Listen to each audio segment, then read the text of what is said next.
Thank you very much for joining today. I'm Dr. Kathleen Farrell. I'm the Vice President for Public Health and Outcomes at the Epilepsy Foundation. And today's webinar, Epilepsy, the Sibling Experience, I'm joined by a wonderful group of panelists. Esmeralda Lopez, educator and SUDEP awareness advocate. Amanda Moore, CEO of the Angelman Syndrome Foundation. Kaylee Rowe Morris, a pediatric nurse. Dr. Christina San Incencio, Vice Chair of the Rare Epilepsy Network, and Brent Wood, Chief Financial Officer of East Group Properties. This webinar is being hosted by the Epilepsy Foundation with support from Jazz Pharmaceuticals, Ultragenics, and the Rare Epilepsy Network. Our learning objectives for today are to learn from personal experiences of people living with epilepsy's siblings, to discuss the impact and experiences of the epilepsy diagnosis on siblings, such as stress, anxiety, depression, and isolation, to share resources and supports available for this population, and of course, always to celebrate our loved ones affected by epilepsy and raise awareness about this condition. So first up, I would like to introduce Esmeralda Lopez, educator and SUDEP awareness advocate. Thank you, everyone, for giving me this opportunity. I'm going to be speaking about my brother, Sergio. I'll be sharing his story. Next slide. So a little bit about my brother. He was born in the Imperial Valley in El Centro, California on March 5th, 1994. The Imperial Valley is in Southern California, about 2 hours east of San Diego. He was our youngest sibling, the youngest of three. So he was spoiled with love and attention. He was a very hardworking, passionate person. He brought so much joy to our lives when he was born, because I was 10 years older than him, and my other brother, Luis, was 6 years older. So we were really happy to have a baby around. He was our light, very calm, joyful, intelligent, funny, athletic, and very inspirational. Next slide.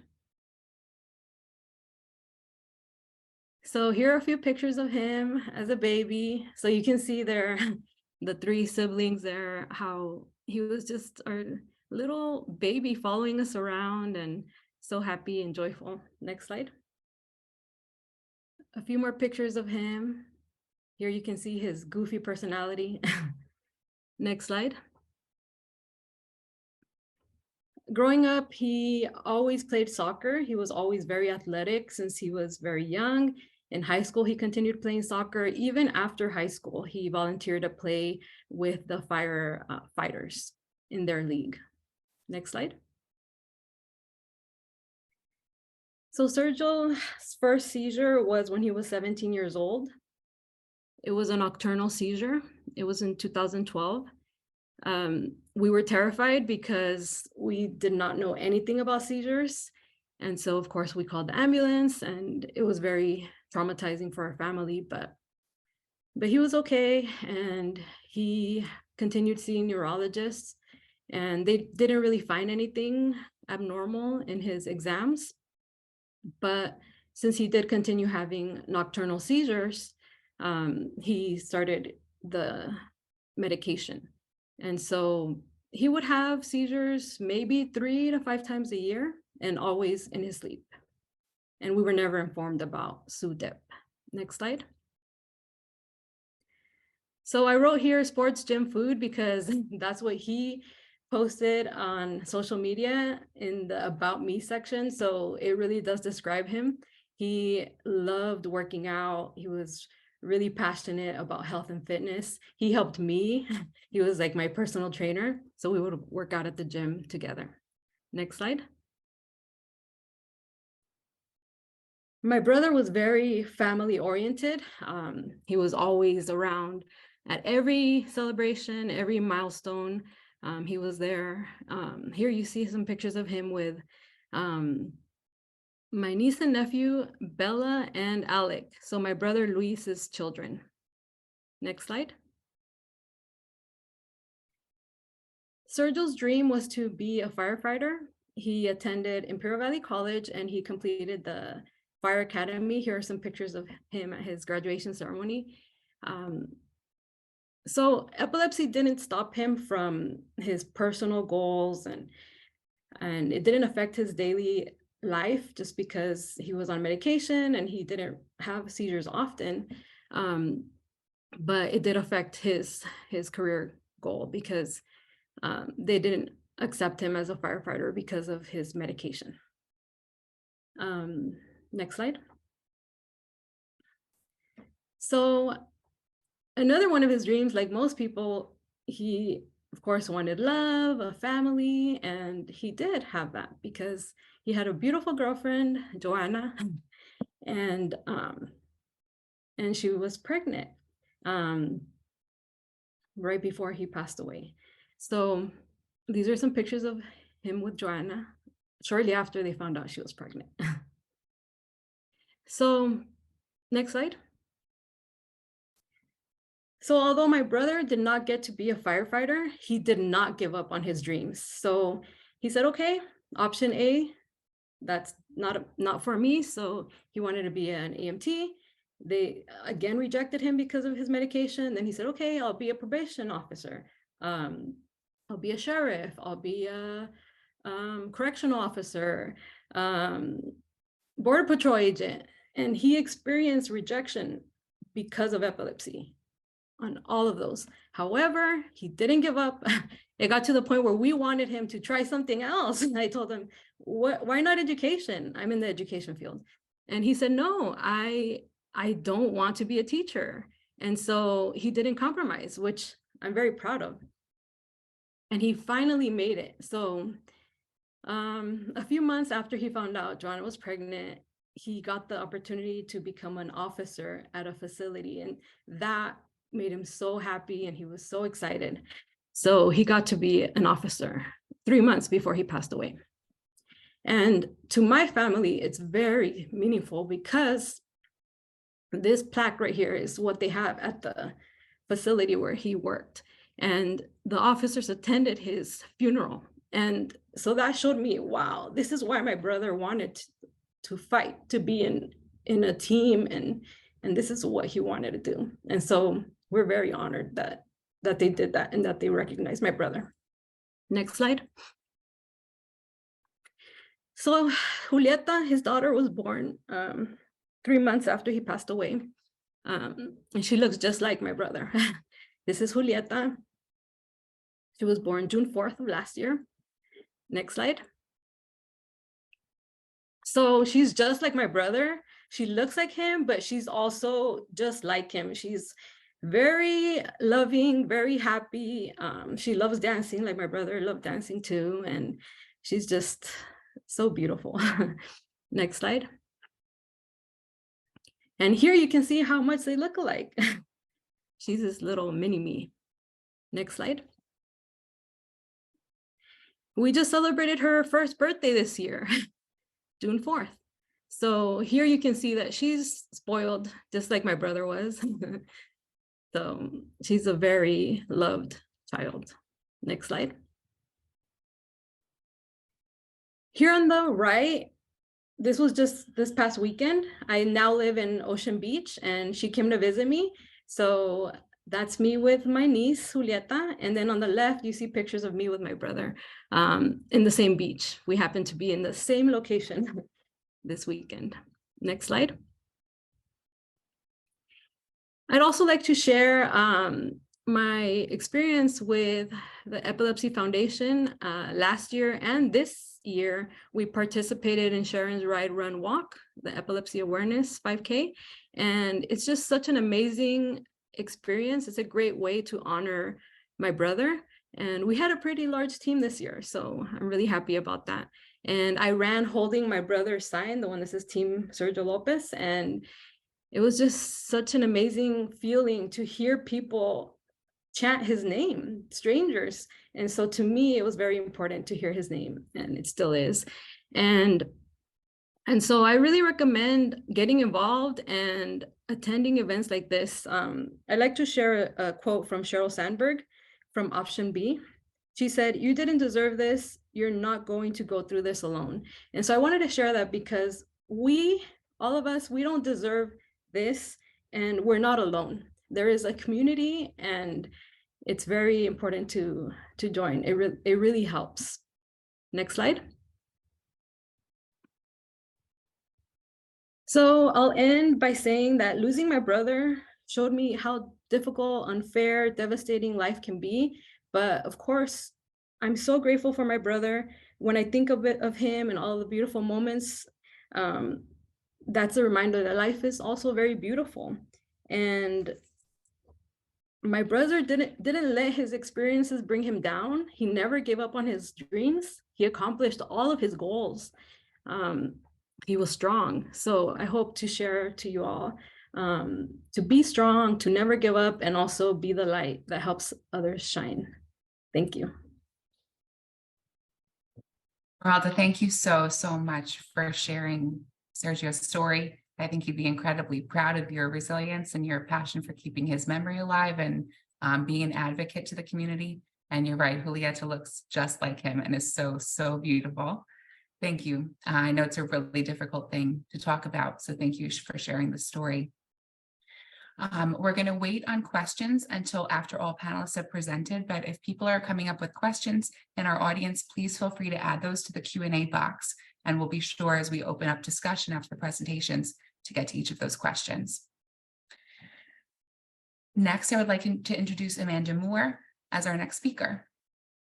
Wonderful. Well, thank you so much for that beautiful story. It was very touching, and what a beautiful family. I'm honored to be here today to talk with you from two different perspectives. The first perspective being the most important perspective from my lens.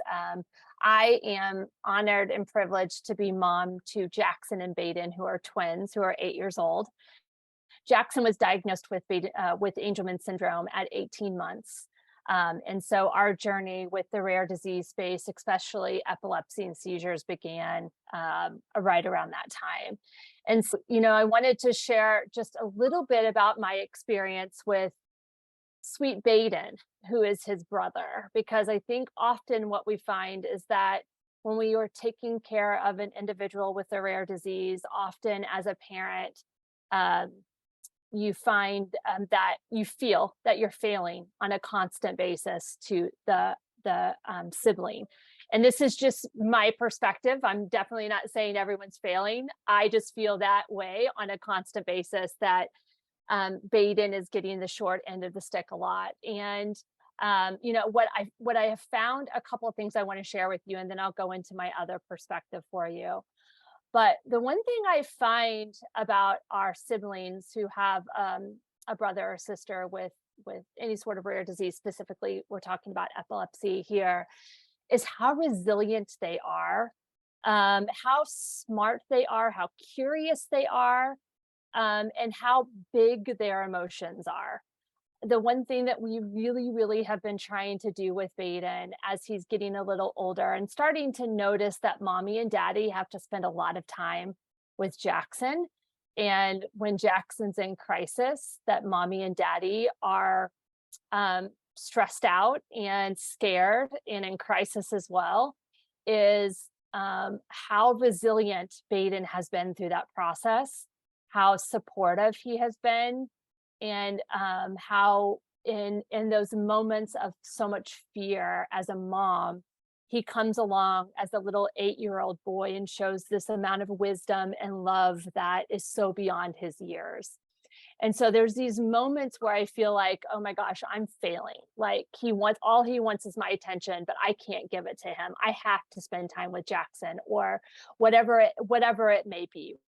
And I find in those moments, I try to remember these, and I want to share a story about Baden with you, because I think it's really important that there's a lot of pressure that goes on to our loved one, our siblings, because, not only depending on the age or the spectrum of where they're at, Baden is already 8 and has already talked with me about what happens when mommy and daddy go. Like, am I going to be taking care of Jackson? How do I even do that? I mean, he's 8 years old asking those questions. And that's a really scary thought for all of us, and no pressure, like not a pressure that I would ever want to put on him ever. I want him to make that choice for himself. I don't want that to be pushed on him. And this idea and this thought that he does not understand or know what's going on was really, really kind of smacked in my face a couple of months ago. I got an email from Baden's teacher. And keep in mind, he's in second grade. He just turned 8. So at this time he was 7. And it was on the International Angelman Day, which is February 15th. Now, his school didn't know that because Jackson goes to a different school than Baden, but it was circle time. It was share time in the class. And Baden raised his hand and said, hey, like, I want to share something today. And the teacher was like, of course, Baden. He was like, well, today's a really important day for our family. And she's like, well, tell me more. So he goes on to tell them that it's International Angelman Day. He explained perfectly, better than I can explain, what Angelman is. And then so the teacher emailed me. He said, you would not believe the questions that all the students started asking about his brother. And at the very end of all of this, Baden said to all of his classmates, the best thing that we can do as friends to others who are different is just not see them as different. We are all in this together. We're all friends. No one is different. My brother just needs a little bit more help, but you know what? Sometimes I do. And that's the most important thing we can do for our friends. 7 years old. And he said this to his class. And so I think that there is, as much as I feel like I'm screwing up on a daily basis for both of my children, because as parents, we probably feel that often. It's moments like that that I find that I try to be very thankful for the situation that our family has been put in and that Angelman has been brought into our life, even though it's very hard at times. What we have learned and what we have overcome as a family has been quite remarkable. And I will tell you, the light and the pillar of our family is Baden. And I think he is going to do, he already is, but I think he's going to do amazing things. And so this also has changed our trajectory and my trajectory of what important to me. And so the other part that I want to share with you that I think it's really important is the resources that are out there for our siblings. And so when I took on this role as the CEO of the Angelman Syndrome Foundation about 4 years ago, what I noticed is we had no programs for siblings. We really concentrated on the individual who had Angelman syndrome and their caregivers, but the sibling was this, kind of entity out there that we didn't have resources for at the time. And we felt that needed to change. And so we started having a lot of conversations with our community about what resources look like, what are the needs here. And what we found out is that there are some big needs and some big things that we can do to support our siblings. So just a few things that we're doing at the foundation. And I share this because I think it's, for those of you that may be on today that are running a foundation or looking for, support or anything. The one thing I want to make sure I stress is that we at the ASF are true collaborators. So if there's anything that you want of ours or any materials or anything that could be helpful for you, please let us know, because we'd be more than willing to send it your way, because we're all in this together. So a couple things that we did. The first thing we did is we noticed, especially during COVID, how hard of a time all of our families were having. And so we invested on bringing on a full-time counselor that is free to anyone in our community. So a sibling, a caregiver, it could be a grandparent that's helping whoever, to be able to have a free counseling at any time with an individual who had seen a large amount of families in the rare disease space. And so we opened that program 2 years ago. And since then, she's had over 800 different interactions with our families, and a lot of them being siblings, talking through these big emotions, whether they're 22, 32, or 8, like Baden. She has seen the spectrum and has really been able to also help us with some of those, overarching issues or themes that she's hearing. So then we can create programs around that. And one of the things we created also was a program called Friends with Wings. So this is a program specifically for siblings, cousins, whoever, who are friends with an individual with Angelman syndrome. They meet on a monthly basis. We bring in people to talk about Angelman, talk about the different parts of Angelman and the symptoms. We also have them talk about themselves, what they're doing, get them engaged. And it's been fantastic, especially our younger, we break them up into age groups. So our younger cohort is fantastic because they're all meeting and talking with each other, talking about Minecraft and Pokemon and all those things that, you know, are so important to 7-year-olds right now. But it's really fun to watch. And then the opposite part of that is our older cohort that we bring together. And they're talking about things like, what do we do if our parents pass away tomorrow? We don't know what medications they are, what doctors they're taking, that, you know, we don't know how to talk to our parents about the fact that they need to start thinking about this. And, you know, all those big questions of older siblings.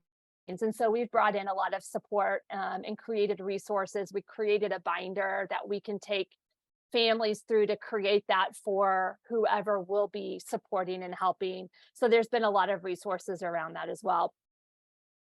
I think we partnered with an amazing, one of our amazing clinicians and a geneticist who I think I actually saw on this call, actually, Abby, who I think is on. And they started creating children's books for siblings to actually talk about Angelman syndrome. So talk about what it is. And then the next books is what the genetics are. And then we have another series coming out about what is a clinical trial. So our siblings kind of understand what their siblings going through if they participate in a clinical trial. You can find all of those on Amazon. And through that, these amazing individuals created a group you can get on Facebook called Rare Sibling. I think it's Rare Sibling Stories. Abby, if you're in the Q&A, go ahead and add it on there. But they highlight siblings throughout the whole rare disease spectrum, and it's beautiful. If you get a chance to get on, like your sibling, see the resources that they're able to put out because it's amazing. We also partnered with Ultragenic. We were able to provide funding to families to apply for SIB meetups in their states. So we put an application out and said we want siblings to come together to get to know each other so they can, you know, be a resource for each other. And we have 15 different SIB bashes happening. We've already had one, but the rest will happen this summer, where siblings can come together and do something fun, but start really building that network within each other so they have each other and they know someone that is, you know, that is going through what they're going through. And then the last thing that we've been working on, and I'll share this and then end with a really beautiful story from this. I'm sure a lot of you are familiar with SIB shops. It's a national organization. We do SIB shops at all of our national conferences. And this past year's conference was one of our largest, and we had 80 siblings all day, every day together doing SIB shops. It's one of the most beautiful things because they all became best friends, and it's just so beautiful to see. However, I got a call from one of our parents probably about 3 weeks after the conference. And she was a little shooken, but she said, I just want to share a story with you. Her and her individual with Angelman syndrome and her brother, who was 10 years old, they were at her mom's classroom getting stuff set up for the year. And the individual with Angelman syndrome had her first seizure ever. And the mom was panicked, freaked out, didn't know what to do. And the younger brother started walking through all the steps on what to do if someone has a seizure. And he was incredibly calm. He helped his sister until support got there and helped his mom. And afterwards, his mom talked to him, 10-year-old kid, and said, like, how did you know all of that? I was freaking out. How did you know what to do? And he said, Mom, I learned all of it in the SIB shop at the Angelman conference on what to do if a loved one has a seizure. And I just remembered it and put it into action. I mean, literally chills went down my spine because once again, that's, for a 10-year-old, first have to experience that as a 10-year-old, to see his sister go through that, see his mom go through that. It's not fair. None of this is fair. But the fact that he was educated and felt the power to do something, and honestly, he felt so proud of himself. And I love that. I loved that he felt equipped and proud and thankful that he had that information. And I just thought that was so beautiful. So you can find any of our resources on angelman.org. We have, under the resource tab, a whole resource just that says siblings, that you can go and use any of our resources. But thank you for letting me share Baden's story and letting us share some resources we have. Amanda, thank you so much for sharing Baden and Jackson's story, the experiences from your family, and you've mentioned some really wonderful resources. And so if you have anything that you want to link in the chat, I'd encourage you to do that so everyone can follow up.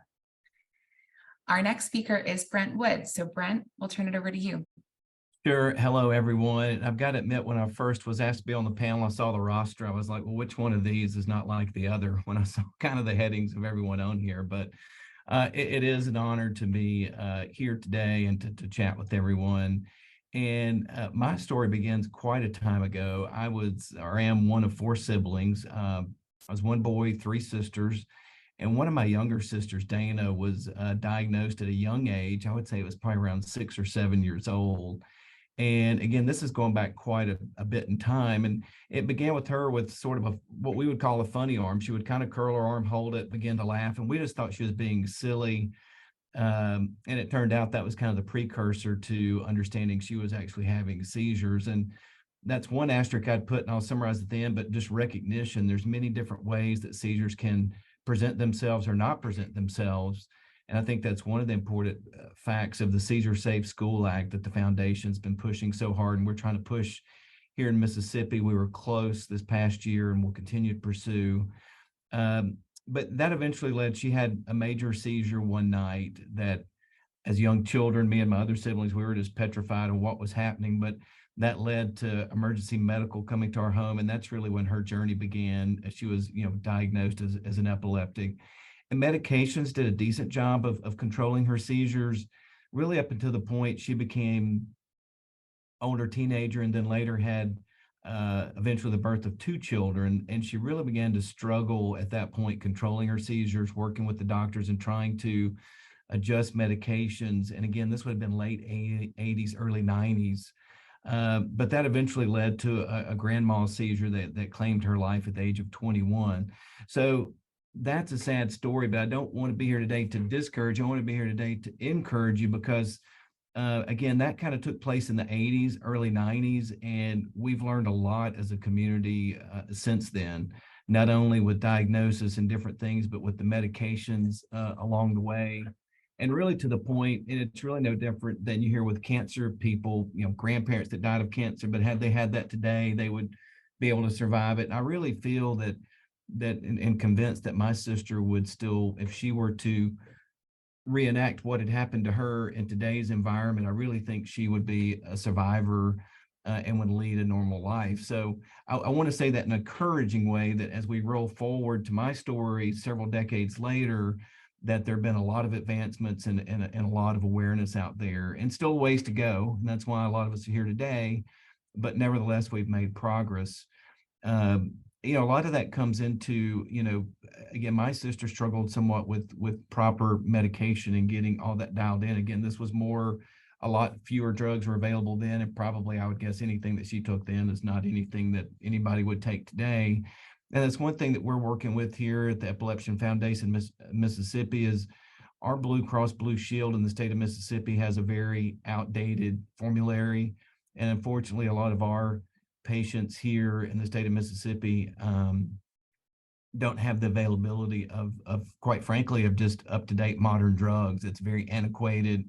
And we have a lot of our clinicians and different people that are just, it's frustrating and somewhat saddening that, you can't provide the top health care that you can just because it's not available to them. And we're working on that as a foundation with others We've involved the governor's office, just had a meeting last week where we're working toward building a communication with Blue Cross Blue Shield through the governor's office and through advocate groups like our foundation to try to improve that. But I would just say from a sibling perspective, even though for me it's been decades ago, is one is just recognition and awareness.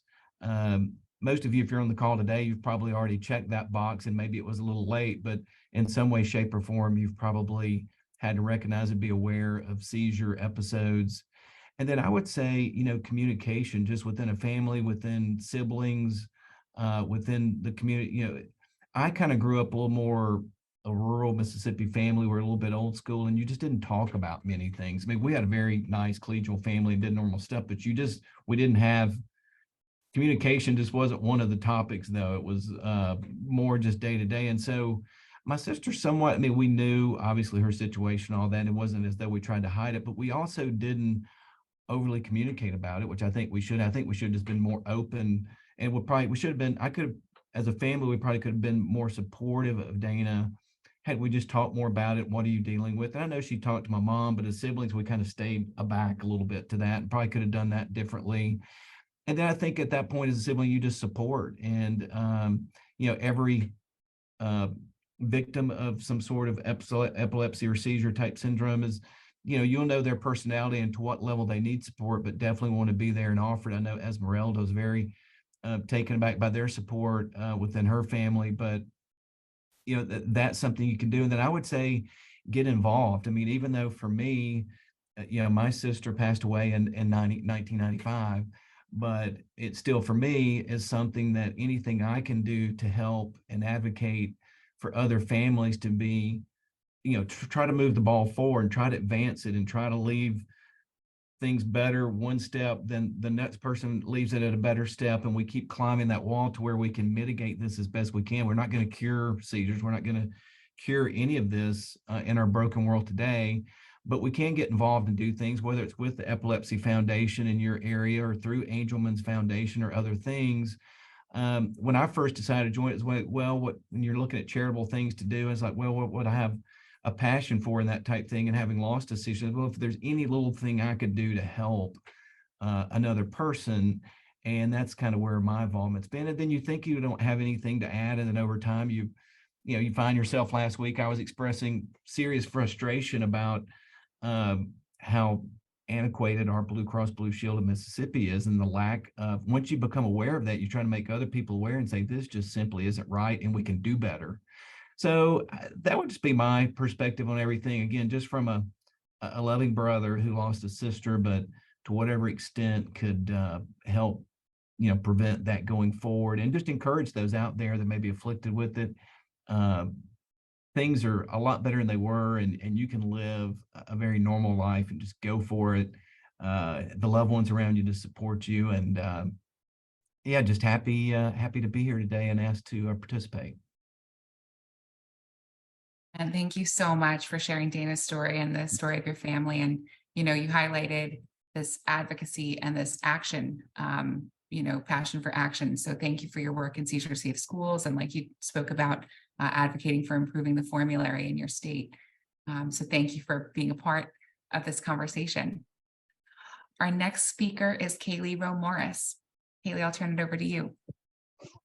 Hi, so I kind of have two perspectives on this, in the fact that one, my younger sister has epilepsy, and the other, I am a pediatric nurse, so I am able to see it from the doctoral side as well. So I guess I'll start from my personal side. Is in December of 2010, I was not quite 11 yet, and my younger sister had not turned 9 yet. That was when she had her first seizure. First seizure that we knew of. She has absence seizures that, again, we've touched on, look like anything. To her, they looked like she was rolling her eyes. She got in a lot of trouble about it in school. But her first grand mal seizure was in December 2010. And I was the one that found her. our rooms were connected, so I heard a thud and woke up in the middle of the night and saw her. I had no idea what a seizure was. Definitely had no idea what epilepsy was. And, ran, yelled to my parents. They called 911. They didn't know seizure safety or anything. My dad stuck his finger in her mouth because back then we were taught that they're going to swallow their tongue, and he got a pretty nasty bite from her from that. So no one knew anything. And throughout the past couple of months working with Children's of Alabama in Birmingham, she was later diagnosed in February to have epilepsy, and she has since had mostly absence seizures, but she has had a little more than 10 grand mal seizures, which is very scary. And especially with me being the older sister, kind of being seen as, I felt like I had the protector role, and you can't really do anything to stop seizures from happening other than moving stuff out of the way and making sure that they're safe, and timing, and making sure that it doesn't go over 5 minutes. And I think the scariest thing is not being able to do anything, especially when you are a control freak like I am. So I ended up having to get a lot more responsibility taken on by myself. Definitely felt like I had to grow up a little bit quicker as well. Felt like I was almost a third parent to her in a way, despite the fact that we were only 18 months apart from each other. Just from someone always had to be watching her, and she wasn't able to drive for 6 months if she had a grand mal seizure, which led to her not being able to drive a whole bunch. So we would caravan her around and having to figure all that out. And it was frustrating for me, being 10, and I not wanting to hate her for it because she can't help it, but being frustrated about, your parents are going to give more time to the child that needs more time, and I did not need that time.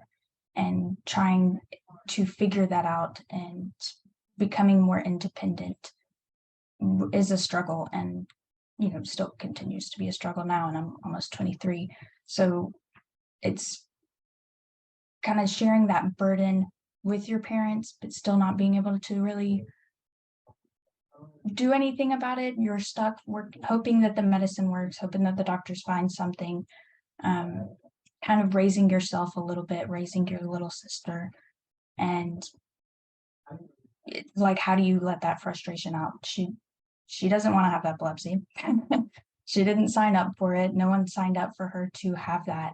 And a good outlet for that I was able to find was therapy, and going and being able to talk about it and say, hey, I feel really guilty about wishing that this didn't happen because there's nothing you can do about it, but I wish that this didn't happen even though there's nothing I can do about it. And just letting it out. It's okay to not want it to happen. I don't think anyone ever wants anything bad to happen, especially something so debilitating that epilepsy can be sometimes. So finding that, the fact that we were able to find the Epilepsy Foundation, because we didn't have that in the very beginning. We didn't know what epilepsy was. We had to do all this research on our own and talk to doctors and figure all that out and go through all the nursing things, which led me to go into the medical field just to figure everything out, because there's so little to be known in this vast world of epilepsy. And navigating the world is just crazy. It's already crazy as it is, and then you throw in something like that, and still trying to grow up and being young. She had just turned 9 when she got her diagnosis. Both of our childhoods were changed forever for that. We tried to have a normal childhood as much as you can, but things are different with the lifetime illness. And then from the medical perspective, I now work at a pediatrician's office, and we are able to see a whole bunch of kiddos that have varying diseases such as epilepsy. And you see that in the siblings too, that sometimes they lash out, sometimes they're the rebellious ones, the ones that run away, that are crazy, yelling, that sometimes can be annoying at some points because they're just trying to find an outlet to find attention from somewhere because their parent has to show so much of that attention to the kiddo that has epilepsy or any other illness such as that. And people are able to outsource it into different ways and acting out or becoming independent. Either way, something has to happen to let that frustration and everything out. And it's one of the ways that we are able to go through that. We recommend family therapy, and that helps a lot to kind of point it back to us. Sometimes parents, I know my parents definitely never thought about, oh, I wonder what Kaylee thinks about this diagnosis. They were too busy worried about, hey, any second my kid could maybe die. So they had a little more important things going on than me, but at the same time, I still wanted some of that attention and some of these kiddos as well. So it was hard to bring it up with my parents. Even I only recently did it, and I'm grown now. So it's, no one knows how you feel until you are able to express it. And it's hard to start expressing it, but once you're able to do it and let everything out, I think that helps a lot. And being able to work with the illness and resourcing and everything, we started, campaigning out in the community. We started in our school system. None of the teachers knew what would happen if she had a seizure. There were no seizure trainings for teachers.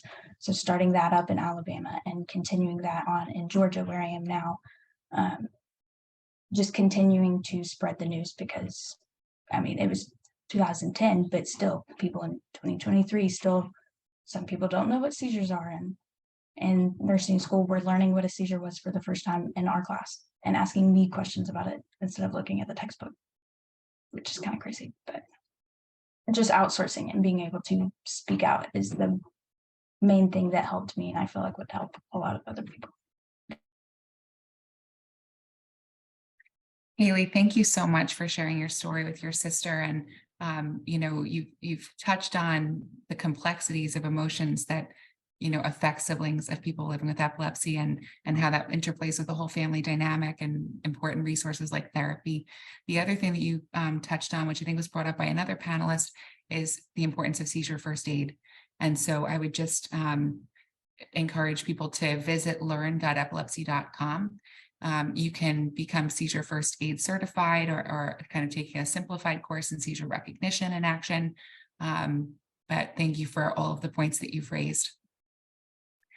And our final panelist is Dr. Christina San Incencio. Christina, I'll turn it over to you. Well, it's a pleasure to be here. Thank you for the invitation. The sibling experience, of course, is very, very near and dear to my heart. My brother, Michael, is 35 years old now, and has been living with Lennox-Gastaut syndrome for over 3 decades. His first seizure was at the age of 3, and now he's 35. We estimate that he's had about 30 to 40,000 seizures in his lifetime. For those of you that don't know what Lennox-Gastaut syndrome is, it's one of the more catastrophic forms of epilepsy. So this sibling experience has led me to my current career path. I wear quite a few different hats, but I'm mostly going to speak about sort of the sibling hat and then the advocacy hat. Right now, I'm wearing the hat of the vice chair of the Rare Epilepsy Network, but I am also a scientific advisor for Families SCN2A Foundation, which is another rare form of epilepsy, and a founding board member of Coalition to Cure CHD2. But previously, before all that, I founded the LGS Foundation in 2008, really out of the need for there to be a community that was centralized around Lennox-Gastaut syndrome. And I founded that, right, Kaylee, at your age, actually, at 23. So I found a lot of what you said to be like it really resonated with me, actually, Kaylee. So thank you for sharing your story. So if you could go to the next slide really quick. All right, so here is a funny photo, and I say it's funny just because this was taken in 1990, and you can tell by our attire and my perm. But 1990 was just a couple of years after Michael had his first seizure. Michael's younger than me. He's the one standing right in front of me. And then I have an older brother as well, Ricky. And 1990, I also mentioned this date because it was before social media. And so we as a family had grown up with Michael having, very refractory epilepsy without having really a way to communicate with other parents. So for me, I'm also a communication researcher. To me, I've really married the worlds between communication and rare epilepsy, which is unique, I think. But I bring this up because we certainly as a family felt very, very much isolated. And I think that that's something, just isolation in general, that is part of the learning outcomes of today, right? But being in today's society where we have so many opportunities to connect with others through, different types of online programs, I think it's really changed just the way that we as a family have felt isolated. Next slide, please. So the next, and just jump ahead one more, because I think there's, some animation on the slide. If you jump ahead just a couple, just click over a couple more. I told you I founded the LGS Foundation, and then here's where I am today in terms of this advocacy. So what I try to do in terms of just my experience being a sibling is really bring that perspective to other organizations that I work with. And through that, I'm actually helping, for example, Families SCN2A, they're having a conference just next month, and we're doing a sibling, it's called the Super Sibs program, and during the conference I'm helping lead this fun day just for the siblings, where we go, the conference will be in Boston, so if anybody is familiar with Boston, they have these things called duck tours. So we're actually getting all of the siblings together and really making it special for them, where they feel like the attention is on them, and it's just a nice outing for the siblings while everybody else is in the more of the research sessions and things like that, to make the siblings feel like they are being the highlight of the day. And so it's going to be just a really fun way to bring it all together. But I just mentioned that as sort of just one way that I've tried to combine these advocacy, my own experience, of course, with the advocacy world. And Amanda, you had mentioned some really great resources, so I definitely plan to touch base with you as well, because I think, and this is going to lead me to my next slide, actually, if you don't mind moving over, is where are the future opportunities for siblings? And if you can just click over one more time, again, there's just some animation on these slides. So I think it's really important, and this has been said from all of the other panelists here, that it's really important to consider the sibling perspective, not only from, sort of like this ecological standpoint in terms of the family, but also for organizations like the Epilepsy Foundation or Angelman Foundation, right, that are developing specifically family support programs.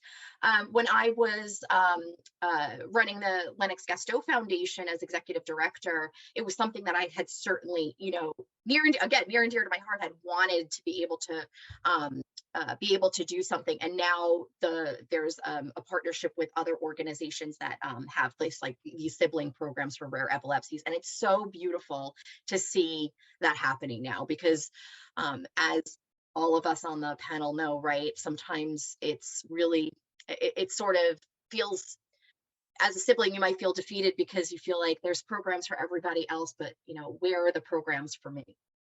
Just one more, if you don't mind clicking over again. The other thing I wanted to mention, just in terms of future opportunities, is looking at the siblings in terms of giving input into how their siblings' quality of life affects their own quality of life, right? And I think that's been historically left out of what are called health-related quality of life studies. So we look at the sibling, we look at the family impact a lot of times in these health-related quality of life studies. We look at, the mom and dad, but I think historically, again, siblings have been left out. So that's my plug. So if anybody on the call is interested in doing some more sibling-related research, I think that that's just an excellent opportunity. And then lastly, if you don't mind just moving over one more, I would be remiss not to mention transitions of care, including guardianship. So as an older sibling to Michael, who's 35, we went through the transition process about 15 years ago. We were actually late to the game for the transition of care process, but it's really important to have that sibling perspective considered, because as the individual with epilepsy moves from pediatric care to adult care, siblings a lot of times need to be involved in those discussions discussions, especially because, you know, mom and dad aren't going to be around forever. And it's really important to think about, well, where is the sibling going to fit into the future care of this individual, including perhaps guardianship or secondary guardianship. So I just wanted to leave on that note of future opportunities, but also offer this, you know, looking at where we are today in 2023. And Brent, you had said this, I think really nicely in your talk, it's much different, right, than it was in the 1990s. And it gives me a lot of hope. But also I think that just having this webinar, so thank you to Epilepsy Foundation and Kathleen for organizing this, because as long as I have been in the rare epilepsy space, this is actually the first time I was invited to do a sibling webinar specifically for people like me. So it's really cool to be here. Thank you, and thank you to all the panelists who shared your stories too. It's really, really great to see this being put together. Christina, thank you so much for sharing your story, and, you know, Michael and Ricky as your little trio of siblings. And, you know, you've made some really important points here in terms of these opportunities for more action. And you know, this transitions of care thing, one of our other panelists also mentioned this, and how this weighs on the minds of siblings. And so thanks for bringing this to the forefront. And then these, you know, the action items of an opportunity to further study impact on siblings, I think is really great. So thanks for sharing your perspective and these resources. So going through the chat and the Q&A boxes, I'll stop sharing my screen so we can all see each other. We got a few minutes left, so I'd encourage people in the audience to add any questions that you'd like to ask of our panelists. But one theme that I'm seeing kind of weave throughout some of the questions coming in is what resources, and, you know, not all panelists need to answer, but if you do have something to share, please come off mute. Are there resources that you feel would have been helpful earlier in journeys of your siblings with epilepsy, or things that you wished you or your family members knew earlier in your journeys with epilepsy? I think, and from my parent hat perspective, I mean, there's many from the Angelman Syndrome Foundation perspective, what I would have hoped, but I think we're getting there. But from a parent perspective, you know, when you have that first meeting, when you get the diagnosis with your geneticist, it's all about like, here's what, you know, here's what's going to happen, here's whatever, you know, here's what the syndrome is. But, you know, one thing I at least I didn't experience is no one on that care journey, as far as when we got the diagnosis, ever mentioned even like how this will impact you or your, you know, like your family at all. There was no conversations around that. And I think that it is research proven that caregivers and siblings have, you know,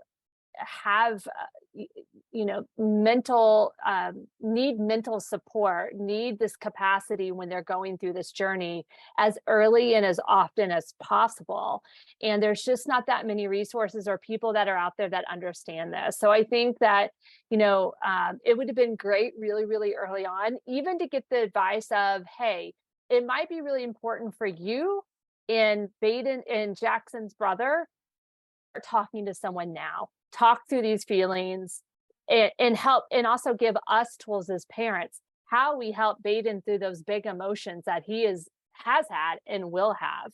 That was not offered. And honestly, when you get the diagnosis, all you think about is this child in front of you and the dream that in some ways has been destroyed. Like you think of a new dream for your child. And not one point, honestly, when I got that diagnosis, did I think how this would impact Baden until a little bit later on, right? So I think having mental health support, counseling support, I think, or even just giving me the heads up that this will be really, really important for you to look into would have been great. I think also, Amanda, just to add to that is, I know I'm going to repeat myself, but the fact that we live in a very technologically driven society right now, right? I wish that was available to me, but I think what would be really helpful is putting siblings in touch with one another as soon as possible so that they don't feel so isolated. And even more so, if it's possible, to get siblings in the same room together through a sib shop, or like the sibling outings that you were talking about, Amanda. That's so cool. I wish I would have had that, just to feel like you're not alone and other people that, you know, really, really get it. That's another question that's come through. Thanks, Christina, for that. The sibling programs.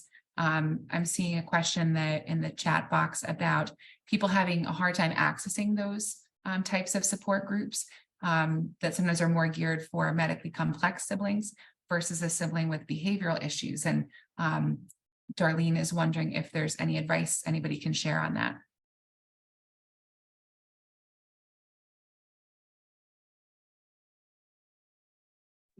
I think the most important thing is that there's a lot of people I know, at least for my side, that felt like their issues weren't important enough to go and speak to them about, and kind of capitalizing that even if it's not as debilitating as everyone else's, that it's still totally valid for you to get all of your feelings out of there and speak about it, as well as different types of support groups where they're keyed towards more severe cases or cases open to everything or specifics for that, and just being able to speak out about all of your feelings, whether you feel silly about it or not, just being able to get it out there and talk to everyone else, because more than likely someone else, at least one other person, feels the same way that you do. Thank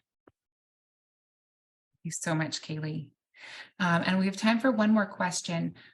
Someone is wondering about, as they themselves have epilepsy, how to communicate, any useful communication tips. And I know this was brought up by Brent, open communication. Anything you can recommend from any of the panelists on building that open communication channel and gaining some empathy within the family for the person affected by epilepsy and everyone else's journey within the family?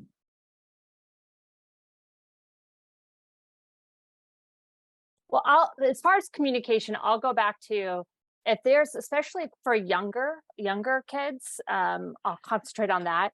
If there are any, books or anything that specifically from a very young age you can be reading to your child. I grabbed these really quick. These were the stories I talked about, that Abby, who is actually on the phone, their sibling stories. Anything that you can do from an early age to incorporate the knowledge in a fun, learning way, and be very open and honest with your communication, I think is really important. We started reading books with Baden and Jackson very early on about, inclusion and equity and the importance of accepting all, and that we're all different, and we are, we're all part of this world in a beautiful way. And so I think early on, making sure that you communicate, that you're honest as much as you can be. I mean, our kids know when you're not telling the truth. I get called out by Baden all the time. And so I think, being able to communicate as much as possible, but bring in different avenues like books that can help children through that. And I think also, it's probably a good plug, I think Zolgenics has an epilepsy sibling kit that you can apply for as well, that has some great resources and stuff in there. I don't know the link off the top of my head, but I think that has been a really good one as well. I think the only thing